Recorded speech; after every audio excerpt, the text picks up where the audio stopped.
तो आपने सुना, हिंदुस्तान के प्रधानमंत्री नरेंद्र मोदी कह रहे हैं कि देश इतिहास लिख रहा है। तीसरे ट्रंप की तैयारियां हो चुकी हैं। प्रधानमंत्री नरेंद्र मोदी ने कहा कि हिंदुस्तान बड़े फैसले लेने के लिए तैयार है और जिस तरीके से उन्होंने 1 महीने से ज्यादा के वक्त में मेहनत की, उन तमाम चीजों का जिक्र किया, फोर्सेस का शुक्रिया अदा कहा। इलेक्शन कमीशन से लेकर उन्होंने अपनी तमाम बातों को हिंदुस्तान की जनता के सामने रखा। उन्होंने यह भी बताया कि उनकी मां के देहांत के बाद यह उनका पहला चुनाव था।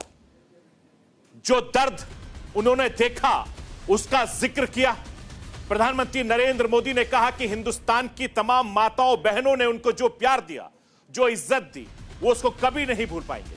प्रधानमंत्री नरेंद्र मोदी अपने दिल की बात कर रहे थे, कार्यकर्ताओं को संबोधित कर रहे थे, देश की जनता को बता रहे थे कि किस तरीके से उन्होंने उनका साथ दिया। तो ये साफ है कि आने वाले कुछ दिन के भीतर प्रधानमंत्री नरेंद्र मोदी तीसरी बार हिंदुस्तान के प्रधानमंत्री बनने वाले हैं।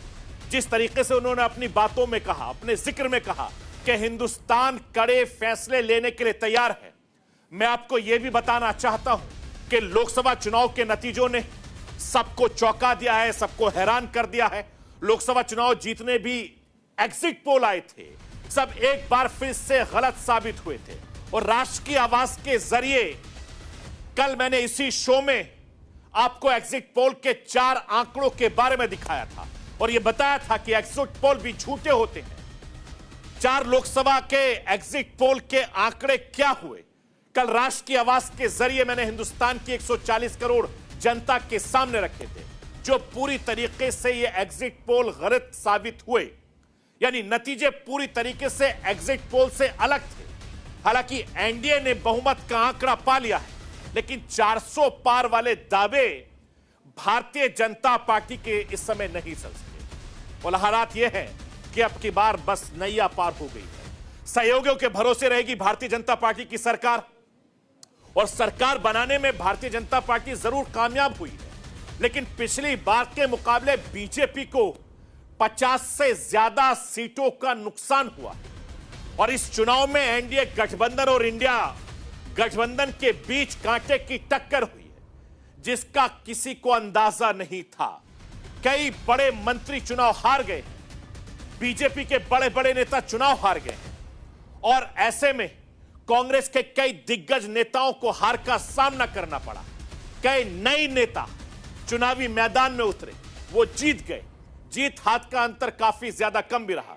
चाहे वो सत्ता पक्ष के लोग हो या विपक्ष के लोग हो, हिंदुस्तान की वीवीआईपी सीटों का क्या हाल रहा है, यह आपको राष्ट्र की आवाज के जरिए बताऊंगा। लेकिन उससे पहले कांग्रेस अध्यक्ष मल्लिकार्जुन खड़गे, राहुल गांधी को आपको सुनवाना चाहता हूं कि सुनिए कि उन्होंने किस तरीके से मेहनत की, परफॉर्मेंस बेहतर हुई, उसके बाद क्या कुछ कह रहे हैं दोनों नेता। सबसे पहले आप उनको सुन लीजिए।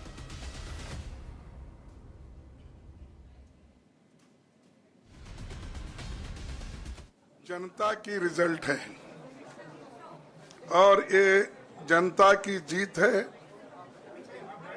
और लोकतंत्र की जीत है। हम पहले से यही कह रहे थे कि ये लड़ाई हमारी मोदी वर्सेस जनता है, लोग हैं। तो 18वीं लोकसभा के चुनाव में हम विनम्रता से जनमत को स्वीकार करते हैं।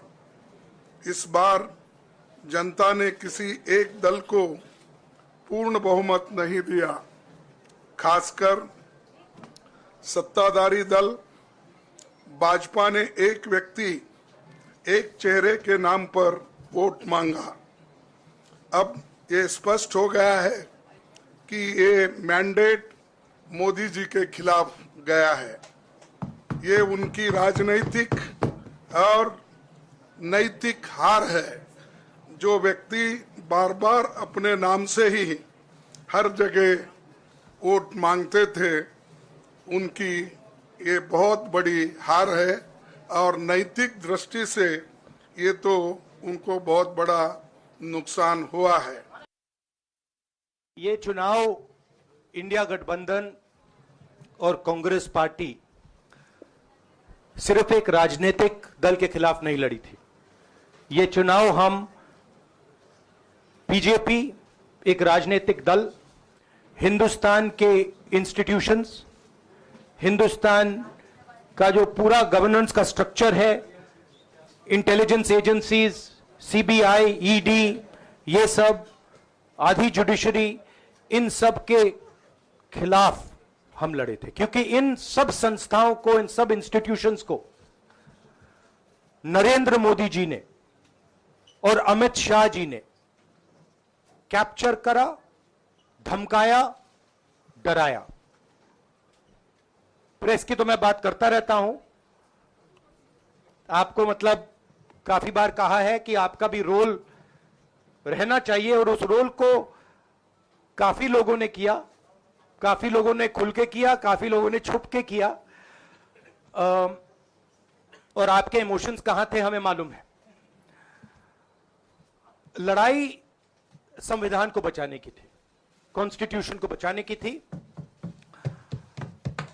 और मैं आपको सच बताऊं तो मेरे माइंड में था पहले से, जब इन्होंने हमारा बैंक अकाउंट कैंसिल किया, जब चीफ मिनिस्टर्स को जेल में डाला, पार्टियां तोड़ी, मेरे माइंड में था कि हिंदुस्तान